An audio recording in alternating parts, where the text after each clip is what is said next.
The exhibition is called Women Being Silent and Hiding Their Face. It was displayed on the main street in the city center of Rijeka, Croatia, so anyone who is passing by can see it. The author is Robert Gojević. He is a Croatian photographer, illustrator, painter, graphic designer, and a collector of 19th century photographs.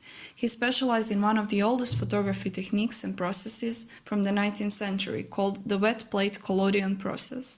This project was created using that technique. I was lucky enough to get through to the photographer himself and ask him a couple of questions about it.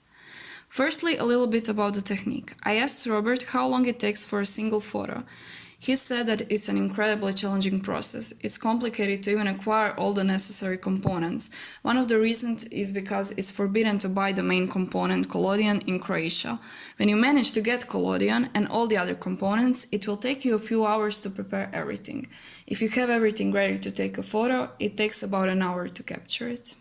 My next question was how he managed to get so much emotions and expressions captured in the photographs. He said that a key is long exposure. The model has a head holder behind her neck. That allows her to be still, which results with an incredibly sharp photo.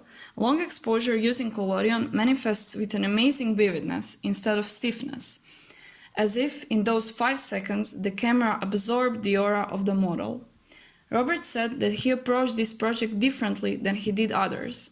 The models were already shocked enough when they saw their reflections in the mirror after they had their makeup done. In addition to this, he asked them to meditate about violence, to really get in that state of mind. He admitted that it wasn't easy to take those pictures. I asked him what the motivation behind this project was. He answered that firstly, he has zero tolerance for violence. And secondly, he heard a woman speak in an interview about the violence she had suffered. So without too much thinking, he published a post on Facebook that he is protesting and wants to do something about it. He looked for models and makeup artists. A lot of women got back to him saying they would love to be included. Lastly, I wanted to know his opinion about the impact we as artists or designers can have on topics that are so heavy, such as this one. His answer was, I'm afraid we are having a smaller influence each day. Words and pictures don't have a power they once had. There's too much of everything and too little time. There's too much stress and violence. Media has lost its power.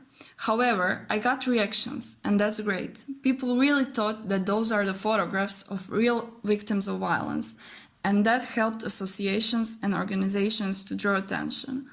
Photograph can be powerful in the battle of drawing attention, but it just acts as an introduction to a conversation about the issue that needs to be completely eradicated.